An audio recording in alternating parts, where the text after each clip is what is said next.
This week on The Futurists, John Sviokla. Artificial intelligence is so scary because our myths in the Western tradition around technology, of smart technology, are all bad. Icarus, Prometheus, Frankenstein, Terminator, right? It never ends well.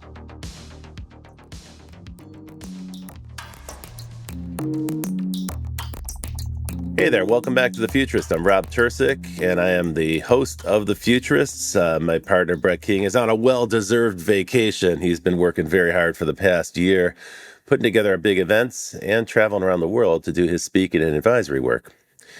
Now, along the way, in the past year, we have heard so many people speculate and talk about artificial intelligence and their own perspectives and their own usage of it. And today, I'm bringing in someone who has the role of advising corporations on how to integrate AI, and particularly generative AI. And this is a really relevant topic because there's been so much news lately about organizations that don't quite know how AI fits into their plan. They'd like to use it. They find it attractive. They find the appealing messages might be relevant, but then when it comes time to test it out, it doesn't tend to work. So there's a role there for someone to advise them, and we have that person on our call today. Folks, a big welcome to John Sviokla. John has been a friend of mine for many years. We met when he was at PwC, where he was a practice leader there at that big advisory firm. And even at that time, which is way before the pandemic, he was already interested in AI. But John, since then, you've launched GAI Insights. So welcome to The Futurists. It's great to have you on the show today. Rob, it's so great to see you again. Yes, it's lovely to be here. It's good fun. It's been a while, and so I thought we would catch up a little bit. And so first thing we like to do on the show is tell people what it is that you actually do. And, actually, if you don't mind, frame it around the advisory services, because I find there's a fuzzy perception of what the big consulting firms actually do. Yeah, sure. Well, we started our firm about 3 years ago, so we're a little firm. But at the big firms, they're really trying to help people with large projects and organizational transformation. I mean, that's really their bread and butter. When you get into the big firms, think of them as whaling ships. So they're out there looking for whales, and that's generally what they look for. And AI is obviously an area where a lot of people are starting to put a lot of emphasis and transformation. And it comes just in time, right? Because there was a good 15-year run of ERP, things like SAP integrations that required manufacturing companies, at least, to completely retool their process. So great gig for a consultant because that could be a multi-year engagement for them. But that came to an end. Basically, everybody that needs SAP has got it installed now. And just in the nick of time, a new technology comes that causes us to rethink the organization, and that's generative AI. Yeah, I think that actually professional services companies look more like somebody who's might be attacked by this, because this changes their fundamental means of production. And the reason is that we're starting to have digital employees, not just human employees. And my AI journey really began when I was a doctoral student at Harvard Business School back in 1984, 5, and 6. So I got my MBA in 83, and I started to wonder, what's the difference between people and machines, and how do you know? Right. And what are the implications for organizations, for economics, for society? And so I was in that wave of expert systems, and actually did my doctoral thesis looking at how the adoption of expert systems changed the productivity of organizations and roles and organization and process. And so I've been fascinated by this question for a long time. And then 3 years ago, when the Transformer came out, I got in touch with another Harvard Business School grad, and we decided, look, we got to start a company on this because this is way bigger than the internet. With another professor there, Jeffrey Rayport, he and I created the first e-commerce course there. Actually, in '86, we did the first AI course. My kids used to build expert systems. I say my kids. I was a kid then too, but with another guy named Ben Kaczynski. Ben's down at Emory now, and and so it's just been, I think this is so fundamental. People really need to understand what's going on here. This is much bigger than the internet. It's much different. And I can go into a couple reasons why when cool. you're ready. Well, we'll get into those things. That seems like you just set forth a pretty good agenda for this call.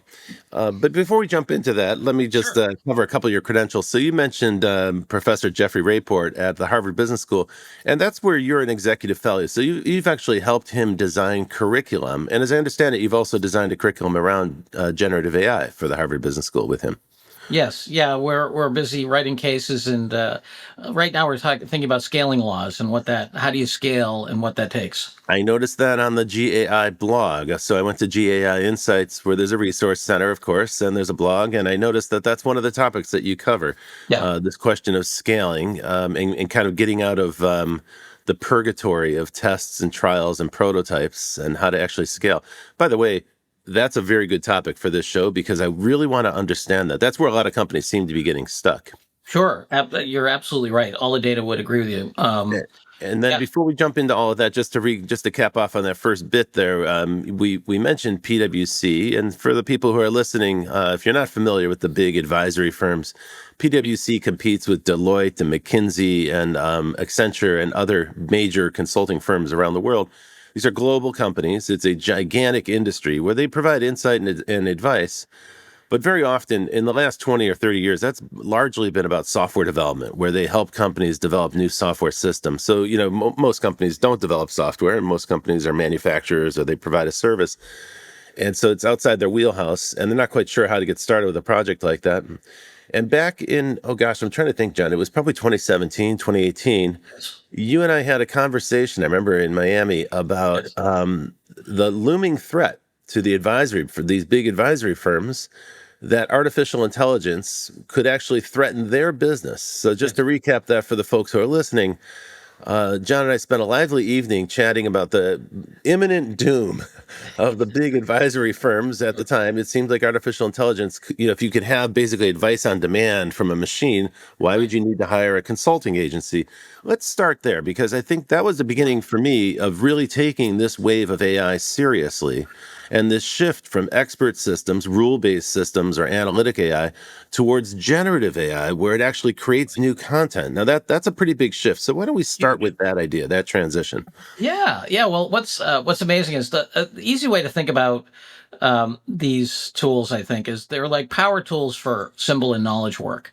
So if Hmm. you came home and you saw, you'd hired an electrician to put a couple of outlets in, and you came home and that person had a hand drill, you'd be like, "What the heck? I'm paying you 150, $200 an hour. Why don't you get a power drill?" If you walk down a cube farm or you look across an open office plan and people are working on computers and they're not using AI and generative AI, they're essentially using hand drills. They're sitting there like this, right? Hmm. Because these are, unbelievably powerful tools. So that's super important to know. The second thing is that because you're talking to them, this is the first time in a long history of automation since it began. And, depending upon, you can put it thousands of years ago, and, there's some stuff in Persia where they were creating little robots, things like that. So wherever you peg it, 150 years ago, 1,000 years ago, the robots never talked back to us, and now they do. And the reason that's important is that the operating system of companies and society at large is conversation and stories, right? People get inspired by stories. They kill each other over stories. Conversation is the mother's milk of human interaction. And now we have a silicon hive mind that is part of that. That has read everything, that can opine in all kinds of things. So that's profoundly different than the internet or metaverse. This idea of talking to a machine is something that, when you say it that way, it sounds very strange, sounds very odd. But in fact, we do it every day. I was just on a call with a healthcare company and I was talking to their, voice system, whatever it is, but it was actually quite effective. Yeah. In some respects, when they work, it's actually better talking to the machine than talking to a human being. It's faster and more efficient. Of course, when Yeah. they don't work, they're frustrating, right? So there's that issue. Absolutely. Yeah. And That's the like, intelligence, if you think of it as like the machine IQ has been going up tremendously, yeah, that's right? And its ability, I'm sure your audience is familiar with the Turing test invented by Alan Turing back in 1936, the genius who brought us, the notion of a Turing machine, which underlies pretty much all of computer science. And also was the guy who broke the Enigma code. And for that, because he was gay, the the UK government chemically castrated him. Yeah, I Ended know. up That's a killing weird himself. story. It's a troubling But story.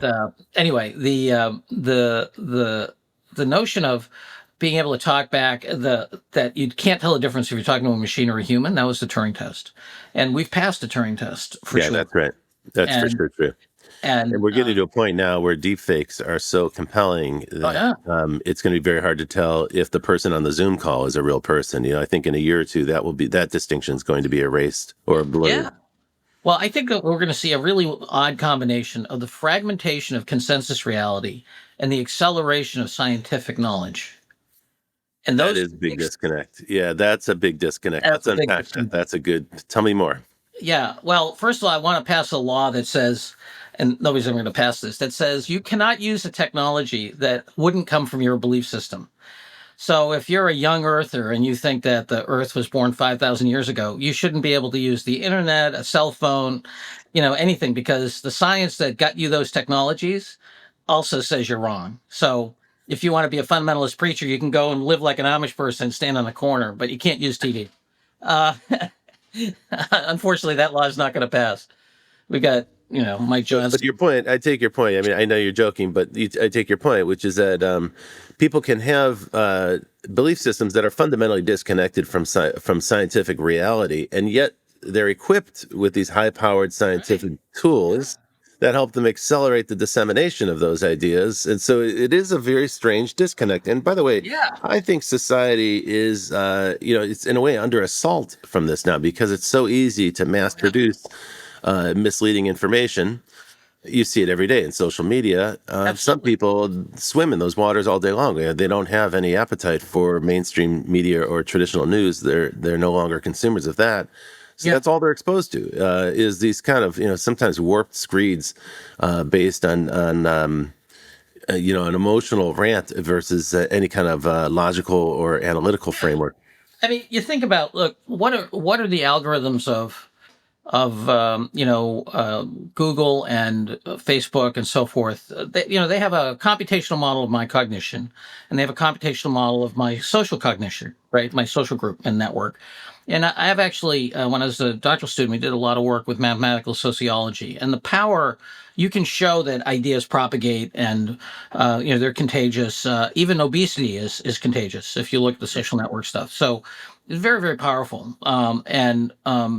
So now you've got that, and their model is to go deeper and deeper into the amygdala. They don't want you dealing with your prefrontal cortex, right? They want you like going from stimulus to stimulus to stimulus, and that's a very bad business model, especially for society, especially when it's unregulated. If you think of the Yeah. other media, It's a great business model for Facebook, right? That makes it exactly. highly addictive. It makes it almost impossible to stop. I own It's Facebook like stock, sure, and I own it's like Google, eating right? Pringles potato chips from the can. You just can't stop. Exactly. It's yeah. So we're all getting fat brains, right? In the sense of that, the challenge here is that, I think, I mean, if you look back, the simple and probably simplistic way I look at history is that a combination of colonialism, capitalism, and the Catholic Church took Western epistemology out of the Enlightenment and basically slammed it across the globe, and really stomped out other ways of thinking. Like, Yep. I was rereading Carlos Castaneda, like the Yaqui way of knowing. That just Mhm. wasn't acceptable to colonial, Yep. Spain or colonial, The Mayan and England. Aztec codexes were burned, and they wiped out all the knowledge of that culture. Yes, Right. that's a very famous story of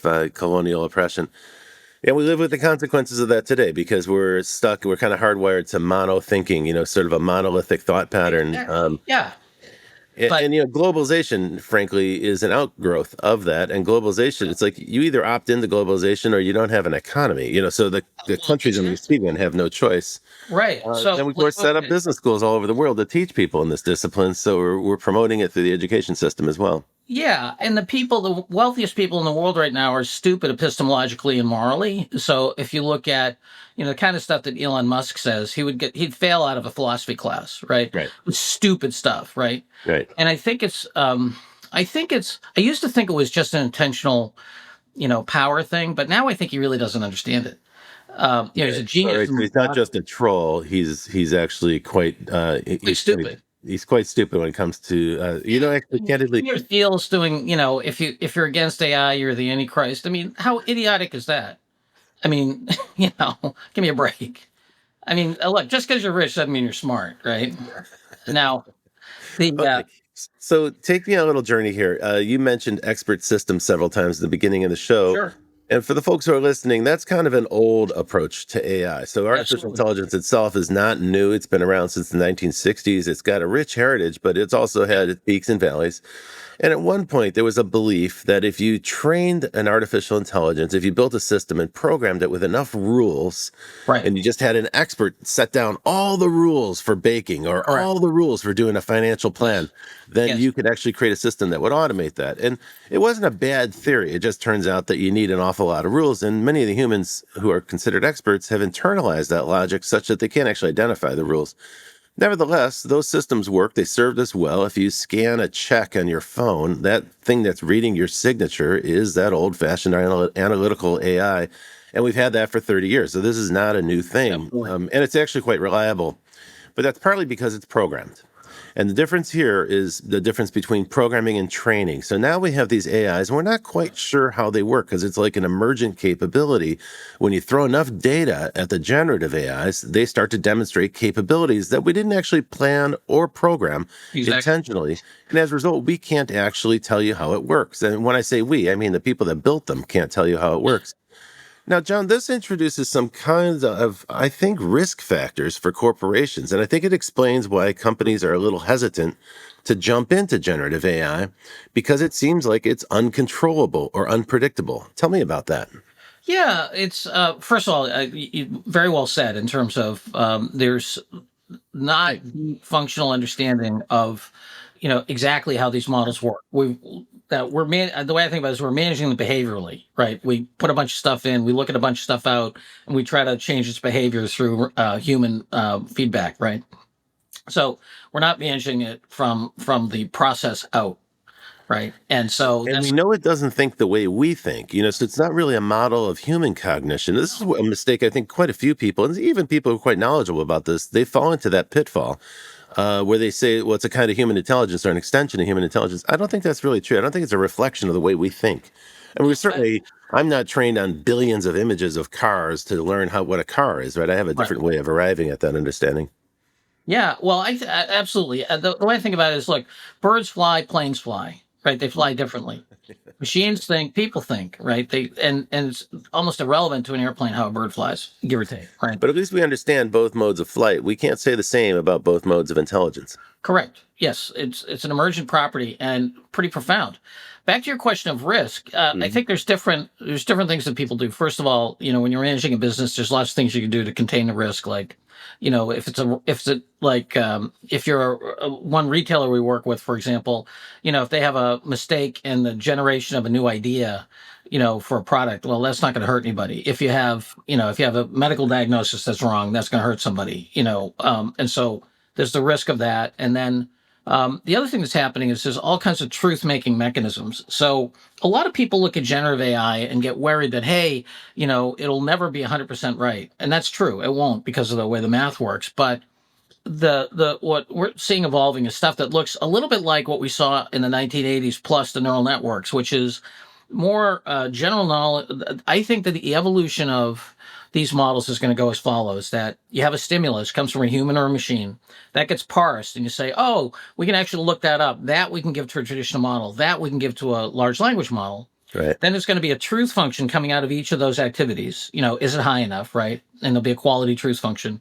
And there's lots of things going on already implemented, like, maybe you have three models judge and you take a vote, or you parse it a different way, or you do alternative answers, or you do some kind of match. Okay, that's your quality or truth function for each of the subcomponents. There's a reassembly function, and then there'll be another truth function, and then it will give you the answer. That's kind of how, like GPT-5 works. You know what I mean? So that's Does interesting. Okay, so are you're saying that the generative system is, in a way, its work is checked by an analytic system, correct. or at least there's a way to compare results, and then if there's a distinction between them, you can investigate and maybe determine how you arrived Yes. at that. Because this is one of the biggest problems. Generative AI is not explainable, right? So if you're in a Right. regulated industry, or if you have a shareholder obligation or fiduciary obligation, you have a requirement to understand how these systems work, and we Yeah. simply can't explain it. Even the people that made them, they cannot unpack it. It's a black box. Well, yeah. I mean, and there's some folks out there. Anthropic's working hard on this. There's a company out there called Seeker that actually does a whole platform that is explainable AI. And the way they do it Really? is that you have exposure to from the question and answer pairs through the data, through the training, all the way through. And so the large models aren't going to give you access to the data, whether they're Chinese or American. Even the open Chinese models don't give you access to the data. Yep. And then they certainly don't give you the, the reinforcement learning microstructure, right, that they did. Somebody like Seeker, and that's actually their brand differentiation, is that if you must be able to explain it, you should use Seeker.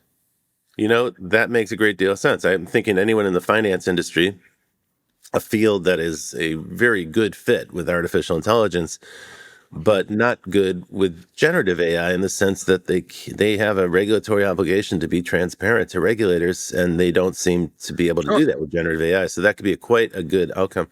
I have Yeah. heard this about Anthropic too. So tell me a little bit more about Anthropic's positioning here, because they seem to be more business friendly or industry focused. Yes, they're very much. This new data that came out that shows that Anthropic's actually very strong on the business to business side. If you look at OpenAI, they're trying to do business to consumer and business to Yeah. business.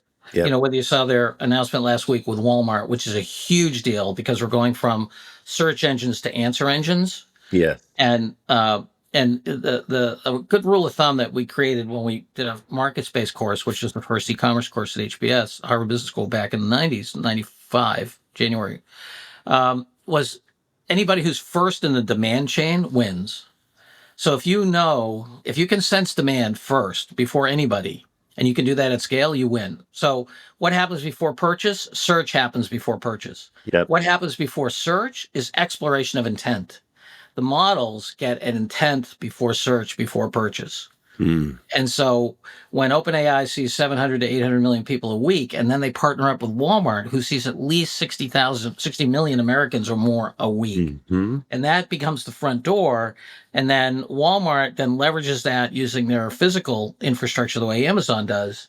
I look at that. That is a profound thing people have not been paying enough attention to. I wrote a Forbes article about a little week before last that talks about it. But this is a huge deal because, if you think about these models, they live on data flows. Yes. And the data flow of intent that goes through the Walmart ecosystem is massive. You have to remember, Walmart's revenues are bigger than the GDP of Argentina, Wow. and even without the 50 billion. And Amazon, right? They're bigger than Amazon, although they don't get the valuation benefit of it.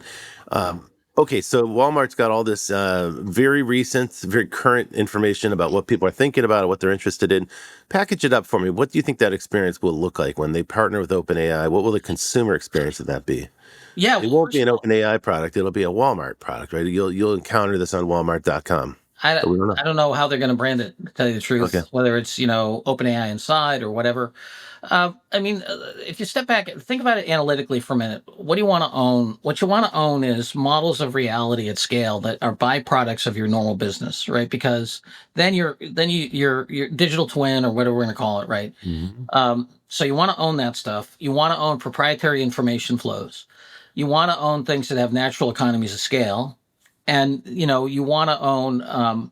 I think you want to own trust, like if because with all the fakes that are coming, there's going to be a premium on a brand or an issue that I can trust. So, like in the medical field, for example, there's a lovely product called Open Evidence that looks at all the different research that's out there, and doctor use of open evidence is going like this because as knowledge gets faster and there's more noise in the system, doctors want to be able to touch a trusted source as they're getting themselves prepared to take care of clients, right, and patients. So trust, these are all things, and Walmart's get an opportunity to do all those things. So what does this mean? This means that you're going to see, well, first of all, let me just say there's lots of stuff that we don't know. There's going to be unbelievable invention.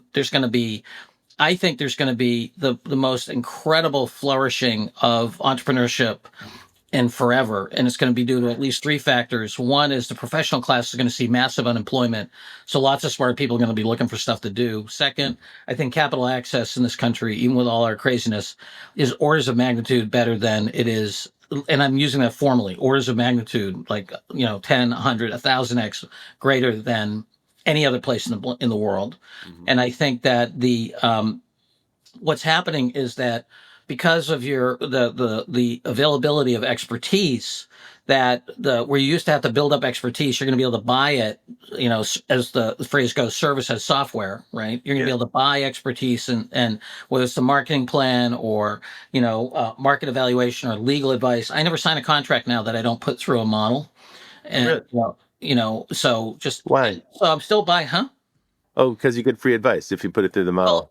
it focuses. So, we're a little company, we're a startup. So we're not a big client, so we get the okay lawyer at $500 an hour, right? And so what does that lawyer do? That lawyer assembles a bunch of, what does an okay lawyer do? They assemble for a small account, they assemble a bunch of stuff, like an operating agreement. And that's, so we're seeing, my partner and I were sitting there for like an hour looking at the operating agreement. We're like, what's the difference between a member and an officer and all this other stuff? We finally woke up and said, feed it to the robot. We gave the robot our 5 questions, came back, and so now I can So they'll harmonize pieces of the contract that have been cobbled together. That's smart. and I can go back to that $500 an hour lawyer and have him, it's a him in this case, act like a $1,500 or $2,000 an hour lawyer, because I'm asking very pointed questions Yep. and he's giving me very specific answers. But if I didn't have the robot, I'd be wasting all his time with a guy who's kind of okay, good. So yeah, it's probably worth mentioning that any attorney who isn't currently using an AI as an intelligent assistant is probably behind the 8 ball, right? Right now, it seems to me everyone. I work with 5 different law firms in my businesses, and they're quite candid about when they turn to AI. Yeah. Like they're not hiding it. They're quite transparent about it. But they're like, let's ask the robot. Yeah, Uh, well, another good analogy. We talked about power tools, so they're not using hand drills; they're using power drill. Another good analogy is a chef. If you know anything about chefs, they come with their own knives, right? No one would hire a chef without their own set of knives and tools. Well, that's where professionals are going. We're all going to be chefs. It's like, okay, Robert, what robots do you use yep. and whether you use them directly or your group uses them, every human being will be a platoon. This is a really good point, John. And this is my observation that what people are doing right now in this moment, where I see many companies are a little hesitant about how to deploy AI at scale through the corporation. Sure. And very few companies have reorganized their whole process around AI at the center. Right. But individual employees are actually paying for their own AIs of choice so that they can hone a skill set. They can start to define their own skill set. And in my own work, I see this, and frankly, everybody that I talk to here in Los Angeles, there's a lot of resistance to AI in the motion picture business, but Yes. individually, everyone I know is dipping a toe in the ocean, and they're saying, well, okay, I use Perplexity as an answer engine. I use Claude for literary writing purposes. It's quite a good assistant for that. ChatGPT, it's a little more analytical. The writing isn't quite as good, but it's got great answers. Or I use Dolly, or, everyone's starting to assemble their own palette, I guess, like you said, your own kit of knives if you're a chef, and you develop a little expertise with them. One of the challenges with that is you never stop learning. You have to practice those skills every week because the models keep getting better and better. It's such an extraordinary time. Yeah. I have a team that benchmarks AI across the board, from from the chatbots to the image generators to the video and voice generators, because we're using it to make television, make short films, Sure. and every week there are advances. Every week there's a new solution or there's some new approach that's taken. So you can keep yourself quite busy just staying on top of the rapid progress in the field. Well, we're the only company that does a news show 5 days a week where we review 6 to 8 articles on AI Wow. and we look at research, case studies, product announcements, regulatory stuff, and we rate them essential, important, or optional for somebody interested in AI.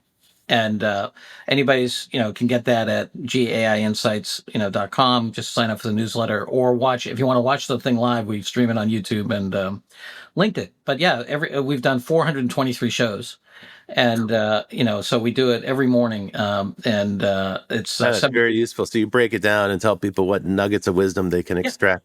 yeah, what you can look at. We try to help them. Hey, John, So we're going to go to break in a moment Sorry. here. So we're going to have to go to break in a moment. So let's hold it for 1 second. But before we do, one of the things that Brett and I like to do on the show to get to know our guests Sure. is a series of short answers. So I'm going to give you questions. Just give me the first answer that comes to mind. Sure. So here we go. This is what we call the lightning round. Sure. Okay, great. So first question for you. What was your first encounter with the future as a child? Was something like science fiction, maybe a movie or a book that you read? What was your first encounter with science, with the future that got you inspired? Yes, the New York World's Fair in Flushing, where I saw the AT&T video phone. Trilon and Perisphere. I can't even say it. Yeah. Okay, cool. Next question. Who is a futurist who inspires you? Uh, uh, oh, come on. Harari's his last name. I'm trying to remember his first name. Yuval Noah Harari. Yeah, even though Harari. Yeah. Right on. Yes. Author of Sapiens and Yeah. Homo Deus and so forth. Okay. Next question for you. What is a forecast or prediction that you encountered early in life that has made the most profound impact on you? The evolution of the internet as the critical access and transaction structure of the world. And what is a technology that you think had the biggest impact on society? Birth control. Great. Fresh answers. Folks, you've been listening to The Futurists. I'm Rob Tercek with Dr. John Sviokla, and we're going to be right back after this word from our sponsor. Provoke Media is proud to sponsor, produce, and support the Futurist podcast. Provoke.fm is a global podcast network and content creation company with the world's leading fintech podcast and radio show, Breaking Banks. And of course, its spin-off podcast, Breaking Banks Europe, Breaking Banks Asia Pacific. But we also produce the official Finovate podcast, Tech on Reg, and Emerge Everywhere, the podcast of the Financial Health Network. For information about all our podcasts, go to provoke.fm or check out Breaking Banks, the world's #1 fintech podcast and radio show. Hey there, welcome back to The Futurist. I'm Rob Tercek, and this week I'm talking to Dr. John Sviokla, a friend of mine from before the pandemic, but I'd fallen out of touch with. I was very happy to reconnect with him here because John's a deep thinker about the long-term implications of technologies. He always has been. And of course, now he's focused on generative AI at GAI Insights, where you can read their thinking and their blog and their reports and find out about their analysis of this rapidly evolving field. Now, John, one of the things that's been on my mind is that companies are challenged to integrate AI, particularly generative AI, for some of the reasons we mentioned before the break, the distinction between generative AI and analytic AI or predictive AI, the kind of traditional AI, if you will. But there's another challenge here, which is that if you're really, truly going to commit to artificial intelligence, then you've got to reconfigure your entire business process around AI, and that is a considerably challenging undertaking. Yes. Have you encountered customers or clients or enterprises that have had some resistance and where you've had to kind of like talk them over the hump there? Yeah, absolutely we have. The first thing to keep in mind is that we're talking about two different populations. We have the early adopters that are understanding that AI is not a technology, it's a capability. And the distinction I make there is a technology you can buy and implement, a capability you have to grow. Okay. And you can only really understand it with experience. The senior executives need to experience it. Describing AI to you is like talking to you about swimming. Till you hop in the pool, you don't know. And so you have to think about any of the different studies you see, like the MIT study that said 95% of people are not getting value. They're an outlier, by the way, and I don't think that was a very well done study. But I think it was misreported in the press too. That nugget was what was the headline. No, if you actually look at the study, it's not a very well done study. But anyway, anyway. You're talking about two different populations. And so we are, the early adopter population is building as a capability. And we really believe deeply that you have to think about if you're building a capability, you have to think about the maturity. And there's 4 levels to maturity in a model that we created. One is what we call research and experimentation. We are getting to know what it is, and you're educating and doing briefings. We do that kind of work we'll often brief the board of directors and senior management, and then we'll start on helping and skill people with training. Then the second level is islands of automation. Hey, let's put this chatbot in customer service. Hey, let's put Sora in marketing for video and image generation. Okay, great. And each of those may or may not have a net present value or return on investment for that project, right? then there's kind of a gap, and there's another whole level of system-wide and scaling, right? Like when you really scale these things, you make it part of the core business. So in there'd be a company like Blue Cross Blue Shield in Michigan that's been going after, and we wrote about it in the Harvard Business Review. They've been going after AI for over 5 years, and they have over 115 active agents in a $35 billion insurance company interacting with over 500 APIs in their legacy systems at scale, right? So now scaling is another whole animal. And then the fourth category is what we call emergent intelligence. This is where AI starts to build the AI. Now, so far, the only industry that we've seen that does that is technology. So Jensen Huang will talk about that. Sam Altman will say, 70 to 90% of their code is written by AI, right? So I think that we'll have emergent companies in most major industries where the AI will start building the AI. Now, this maturity model is an acronym of RISE, research, innovation, scale, emergent. And the problem with the discussion of corporations is that people often are just all over the place. So we have not seen a single organization jump straight to level 3. Oh, no, that would be a very hard thing to do with a business that's currently running. They talk about it all the time. They say, oh, we should, like Lego. Here's a perfect example. CEO of Lego comes out and says, oh, we're doing all this stuff with generative AI. We had too much going on. We had to rationalize it. Well, the real story is they couldn't rationalize it if they hadn't gone through levels 1 and 2 with the experimentation and islands of innovation, right? And so now, sure, he's at level 3 or entering level 3, but without that first part. And what happens, the challenges, and look, I have a lot of respect for the consulting profession. I made most of my money in my life in consulting. But what they're trying to do is they're trying to jump organizations to level 3. They're coming in and saying, okay, we'll do an analysis, and they have all this wonderful, rational conversation about, you don't want to just do little things here and there. You want to have, you really want to make a big change, ROI. It's like, yeah, you do. But right now, artificial intelligence is so scary because our myths in the Western tradition around technology, smart technology, are all bad. Icarus, Prometheus, Frankenstein, Terminator, right? It never ends well, right? And and so there's that. The Hindus are a little more creative about that stuff, but Western tradition, bad news, right? Smart and not good. So that's underneath. The other thing is that artificial is hard to define. Intelligence is hard to define. Putting those things together, it's like, as my friend Ben Konzis used to say, when vacuums collide, it's totally undefinable for most people. And the worst yet for executives, because there's been so much talk about this, the window has closed for them to say, hey, what is this stuff? I really don't understand it. Right. So they have to pretend that they know. I mean, one of the great core competencies of, Harvard Business School's executive education that I taught in a lot is basically letting people learn stuff they should have known anyway, without embarrassing them. Yeah. Right. And so what we find is that people are talking with great confidence about AI. They have no idea what it is. And when you come into an organization, try to hop into level 3, that's just total baloney. People talking past each other. Well, there's one other aspect of that as well, which is I find a lot of times the senior leadership, like the senior executive of a large organization, doesn't always know what goes on down inside the machine, inside of the corporation, right? In the lower levels of the company. Sure. And what they get is a lot of reports. So they get this sort of distillation or abstraction of business process without actually being hands-on. People who have worked their way up from the inside of the organization to leadership, they understand all the knobs and levers because they've been there, they've touched them, they know what they do.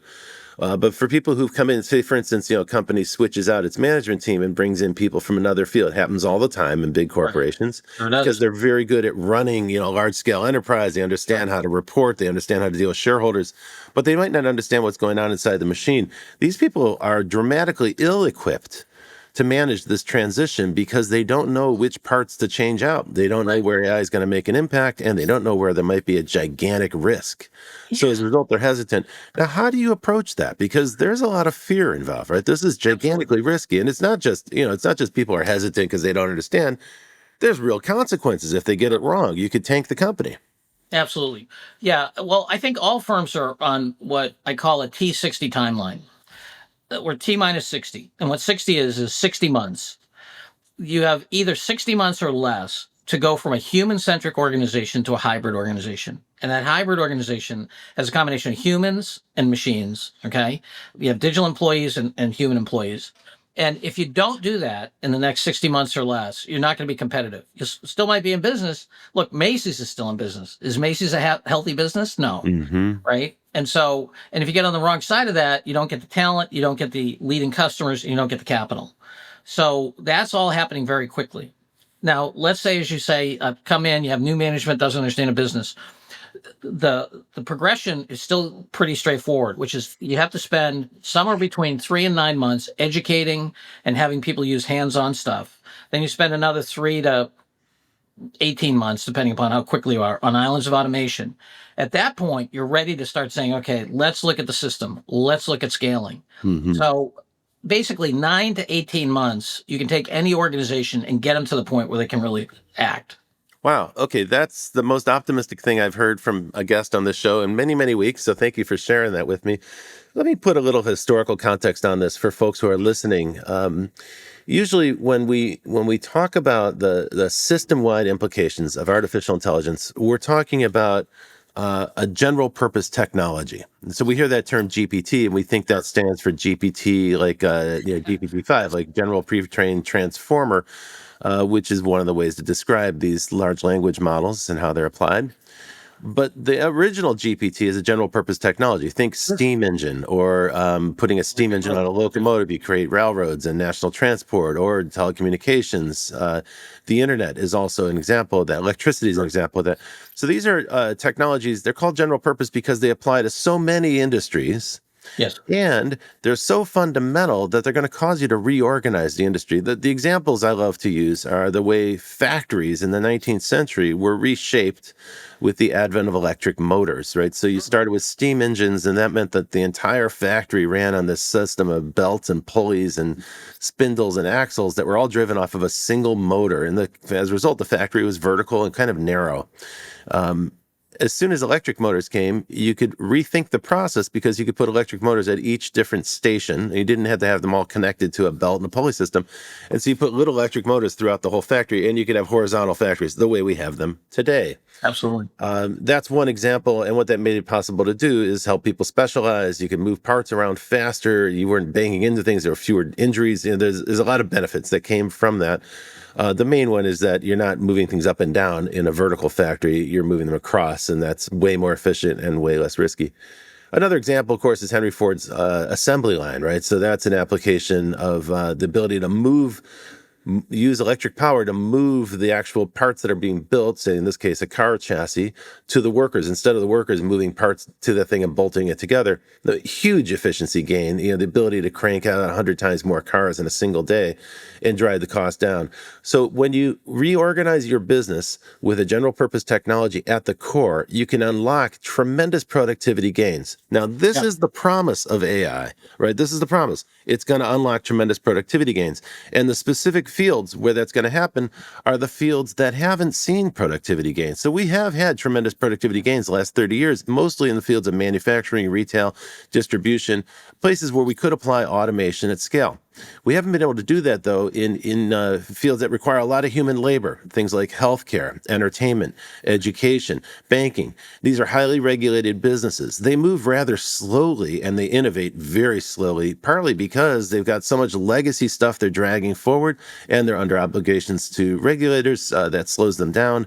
In a way, they've kind of optimized their operations for the regulation. Sure. And then finally, the human workers themselves. I'm here in Los Angeles, where the guilds, the unions that manage the creative talent are firmly opposed to artificial intelligence and any kind of automation. They're doing their job. They're trying to protect jobs for their membership.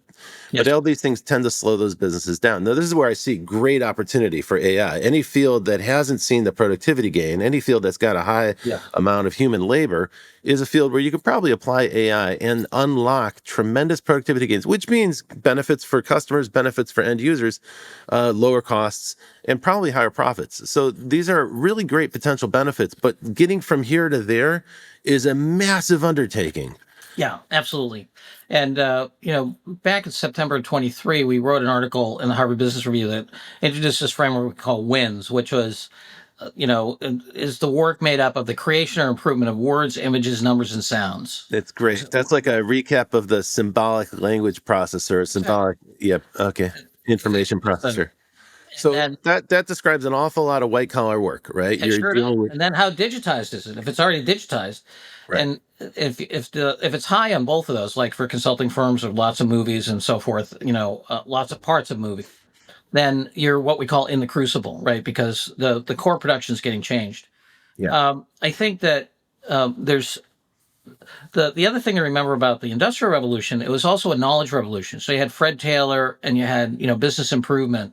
So Ford, not just the assembly line, but how you study the best process, how you improve that process, and basically how do you take the power of knowledge out of the guild and into management and capital. Yeah. Right. This is why Karl Marx hated Fred Taylor, who invented scientific management, because he could see the disempowering of work because you were sucking the brains out of work, the labor, and putting it into management and engineering. And that's continued. Unions have gone from 40% to 6%, right? And, so. Now, I'll tell you, we're quite explicit about that at one of my companies. We are having agentic system engineers work very closely with people who have high skills to extract the expert knowledge from their head and turn that into either the prompts or the structures that manage AIs, or sometimes a suite of agentic AIs. And I think this is a very good thing to do. Now, for the person whose information is being extracted, you can imagine that feels like a threat, right? Well, but I don't think that's actually how it plays out. That person ends up being it is a threat. Well, but they actually get to orchestrate these agents, and they're going to become way more productive in their work. Look, the question is, who gets the benefit? Anytime you have an innovation and automation, who gets the value? There's only three places the value can go. It can go to the customer in a lower price, higher quality product. It can go to the investor in a higher return, or it can go to the labor in higher wages and training. Now, since the collapse of communism, the whole conversation of how much you go to labor has been pushed off the stage, right? And I think that the success of a whole conservative agenda to push labor power down has been, and you can see it in the wages. I'm not making a political statement. Look, wages haven't, as a percentage of economic value in the economy, wages have gone down to about half of what it used to be in terms of where the surplus goes. It goes to the investor and the owner. Okay. So key point, if we're talking productivity gains, that increases the profit pool, and the profit pool is where wage gains would come from. Productivity has gone up in many fields, not all, but in many fields the last 30 years, but wages have been stagnant. So that means the profit's going someplace else, and that would mean in the pockets of capital. Well, yes, but don't forget consumer surplus, because productivity doesn't measure consumer surplus. So Gmail is better than the U.S. Post Office, but it doesn't show up in any number anywhere because it was given away to the customer for free. So productivity is a very flawed measure, especially when we're talking about symbol work, right? Because the quality improvements do not get into the equation. Oh, right. So the result for us is lots of free tools that work great, and we don't have to pay for something that we used to buy in a store that was shrink wrapped in a box. Or now we just get it as a software on our phone, and we take it for granted until it doesn't work, and then we complain about it. A great example is my favorite socialist enterprise, Craigslist. I'm just kidding around about the socialist enterprise. His revenue per employee is over $10 million, and he only charges for when job listings. Pardon me? Job postings, right? Job postings. Thank you. Yep. Yes. And so, but what did he do in the meantime? He took the billions of dollars of revenue and profit that used to be in classified advertising, and he gave it to the customer. Yeah, that's right. Okay. It destroyed the newspapers along the way, unfortunately. So that actually took the productivity number about newspapers down. Yeah. While the actual productivity was going up. It's just not measured. Got it. Okay, so that's what you mean by consumer surplus. What we get is the ability to sell, like stuff that we have in our house for free on Craigslist with no commission to them. I mean, I'm old enough that you used to have to take an ad, right? That's right. To get rid of this. $35. And go stand in line at a booth in a newspaper's office. Yeah. Now just somebody, put it up on Craigslist. Somebody comes to my front door and bang. And so that it's funny how quickly we adopt to these things. We take it for granted, and then it's very hard to remember how cumbersome the old process was in the past. Yeah. But internally, inside of companies, inside of companies, there are similar transaction costs. So it's let's use that analogy of taking a classified ad and going down to the newspaper office and standing in line and paying $35 to get a 5-line ad for your used car or whatever. Sure. inside of corporations, there are people who have information and people who need the information. And so there's a whole layer of middle management inside of companies, clerks, people like product marketing managers or product managers who are basically taking information from one group and reformatting it and presenting it to another group that needs the information. And this is expensive for companies. These people are on the payroll. Yeah. In my mind, this is the first thing that's going to get automated away, because that job function, if you have an AI, let's say an agent that's tracking whoever's doing that work, the information is automatically going to be formatted in the format that the other party needs. You don't need that internal team to reformat and ship it around. Yeah, well, you got a couple of things going on. First of all, you have what I call Socrates at scale, which is that dialogue is the best way to teach somebody. I mean, if you look through the millennia of education, it was all tutors until the Prussians invented the current crappy system we have of 1 to 30 and everybody in the same grade and stuff like that. The yield on that is 2 standard deviations worse than tutoring. 2 standard deviations. So if you look at, that basically means if you could tutor everybody, you could take the worst student and make them the same as the best student today. Okay. That's pretty profound. And, so that's Socrates' scale. So you have that inside corporations. Like people, I don't use any of the help functions inside any of the software I use anymore. I simply go to the model. Hey, I'm inside, Slack. How do I do this? Right? Well, think about that for a minute. I mean, and what's underneath that is we're going from fundamentally a bureaucratic management of knowledge, which is you collect it, you organize it, you standardize it, and then you teach to people in a 1 to 30 Prussian-based method, versus having a liquidity of knowledge and essentially a market of knowledge, right? And having a market inside a company in knowledge is profoundly important. And the fundamental skill is, I talk to level 3 and level 4 companies, ones that are scaling and so forth. The fundamental skill you have to teach people is to think. There'll be tons of automation, don't get me wrong, and that's going to happen, right? And you see the layoffs are related to that, I think. Anyway, the teaching people how to converse with machines, to really use them as a partner, both as individuals and as groups. So think of it as like special forces. You have a platoon of machines, you have a platoon of humans, right? How do those interact? That is a very different, and going all the way back to Ford, because half of Ford's invention was knowledge management, half was industrialization. But under industrialization is knowledge management, taking it out of the worker. I mean, the word masterpiece comes from when you're apprenticed, as a silversmith, let's say, right? And I apprenticed to you, Robert, right? And then I did my masterpiece and I was admitted to the guild, right? Right. That's like your graduation ceremony. You have to pass that threshold. You have to get that piece done.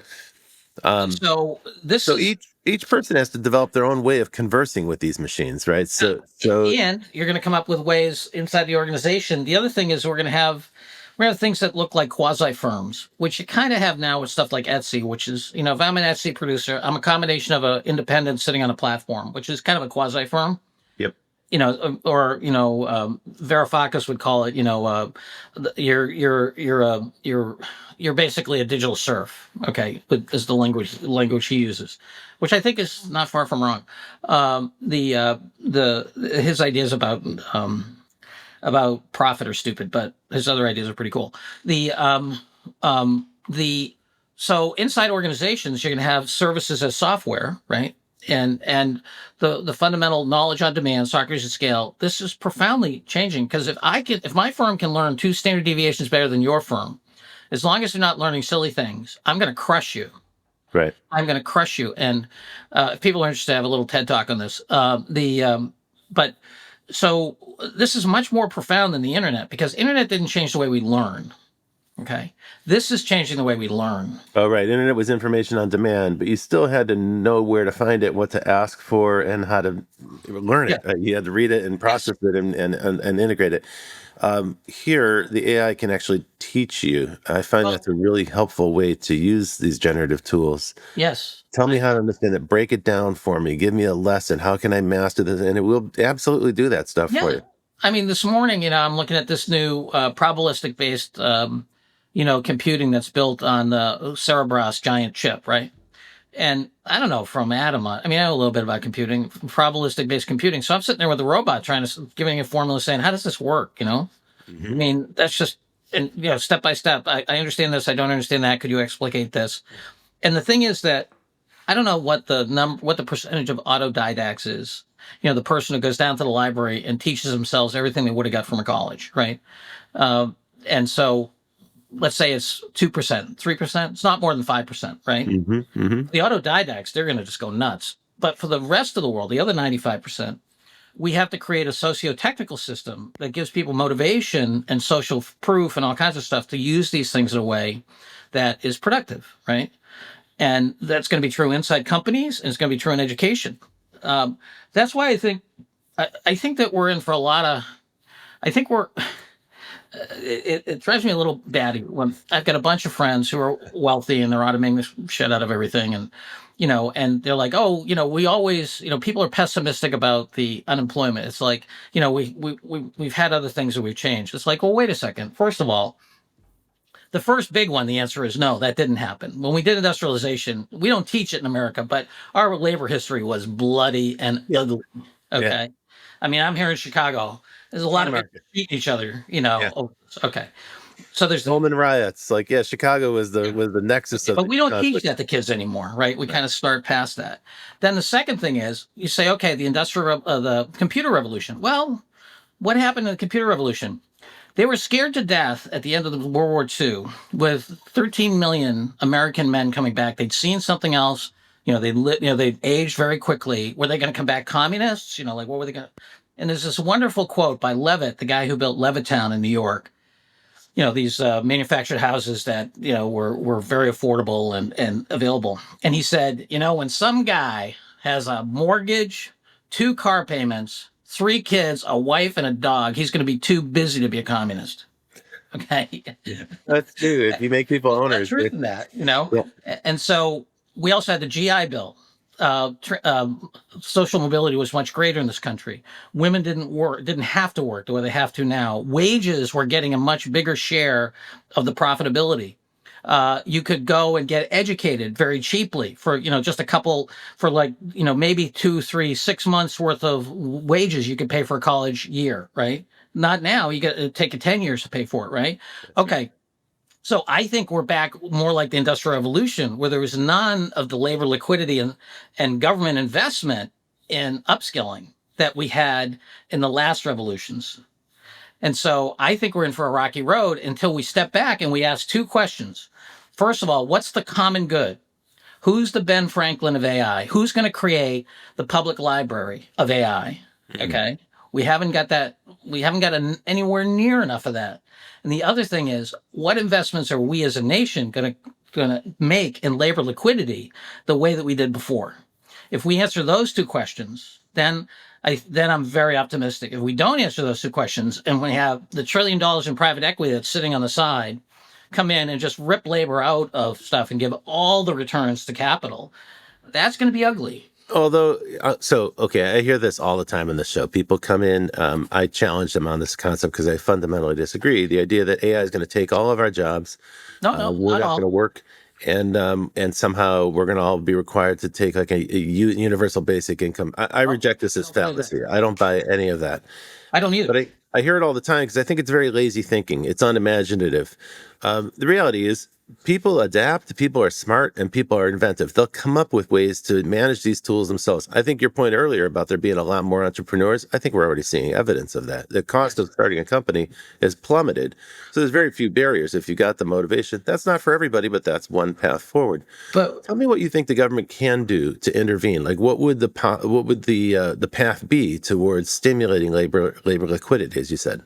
Yeah. Well, first of all, Robert, I don't believe in universal basic income because I don't think it gives people dignity in work, right? I think that I believe in safety net kinds of things, and we can go into that. But I think that, first of all, making education cheaper has to be part of what government can do, right? And whether you fund new models, the way they do with the land grant colleges, community colleges and so forth, they should be putting money into, like, one F-35 costs $100 million, right? So let's throw a couple of F-35s worth of grants at innovators in cities and in rural areas that will actually come up with new modes of teaching, okay? Where you can use these robots, where you can actually, help people build their own robots to have their own tutors as they go forward in life, okay? As far as I can tell, there's no investment in that by the government. Okay, there's the ability to open source more of the models and to actually have more open data sets. Harvard has one that they did. These are all proprietary data sets. There's all kinds of data sets and models that they can make available to the public on a regular basis. I think there's that, right? I think that the investment in core science, on the science of education, is another thing. We're not investing anything in there, as far as I can tell. They're killing, yeah, great. They're killing the education department for all kinds of whatever political reasons. There is science to be done about how the people who built this, right? I know Alan Kay pretty well, right? He invented object-oriented programming. The reason this has the pixelation it does is because they did the science at Xerox PARC as to what you needed for proper perception. And they also did stimulus response in terms of reaction time so that people would stay in a flow state while they're doing cognitive work. Well, that's all science that needs to be done. We have to figure out that science. So these are things the government can do, should do, I think. I don't believe in universal basic income because I think work is a dignity thing as well. Mm-hmm. However, and I disagree with you a little bit here, Robert, 60% of Americans live in paycheck to paycheck. Yes. Okay, so you and I don't hang with those people usually, mm-hmm. right? Our cohort is going to do fantastic. Those people, my son's a prosecutor in Chicago. Another son of mine works as a teacher in the Chicago public schools. My wife volunteers full time at a food pantry. Those people, they're getting crushed by AI, and I don't see they haven't got Robert. These people, I was paying a traffic fine. They can't find $100 to get their license back.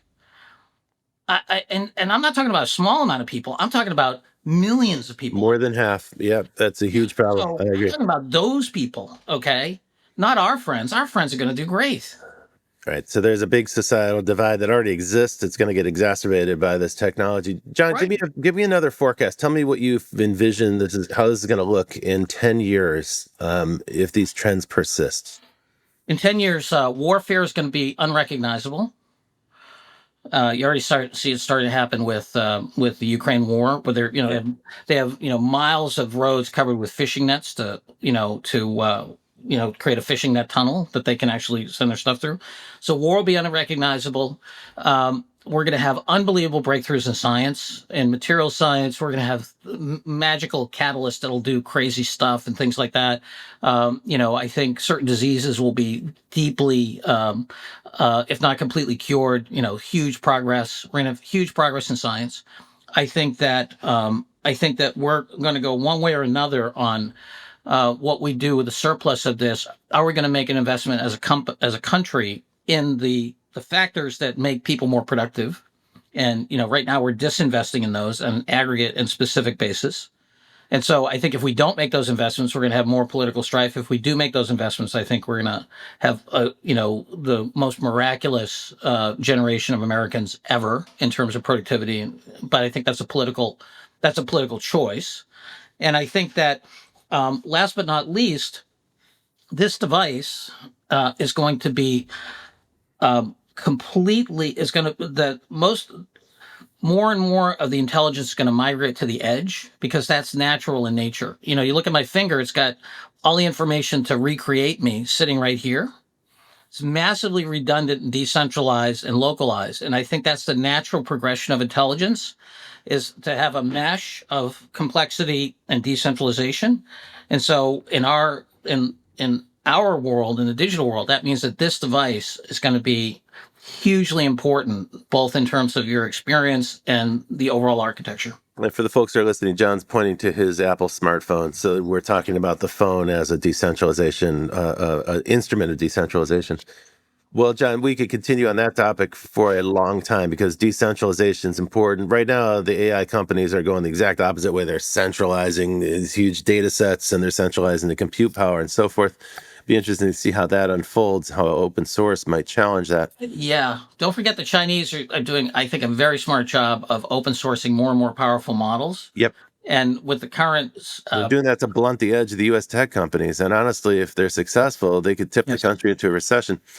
Well, John, it's been a great pleasure chatting with you. I could go on all day. It's such fun to reconnect with you after such a long time. So thank you Yes. for joining us on the Futures. Where can our listeners learn more Yeah, about you? sure. If you go to GAIinsights.com, you can see all of our different publications, and we have the daily news. It's available by either video or email. I'm a regular columnist in Forbes magazine, also in Harvard Business Review, Sloan Management Review. I have a lot of stuff out, and then we also have a conference every year, but that's in September, October period.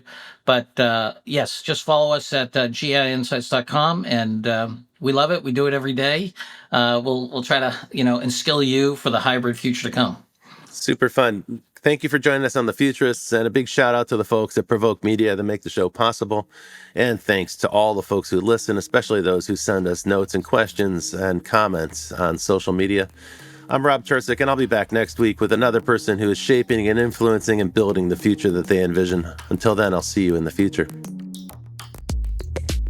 Well, that's it for The Futurists this week. If you like the show, we sure hope you did. Please subscribe and share it with the people in your community. And don't forget to leave us a 5-star review. That really helps other people find the show.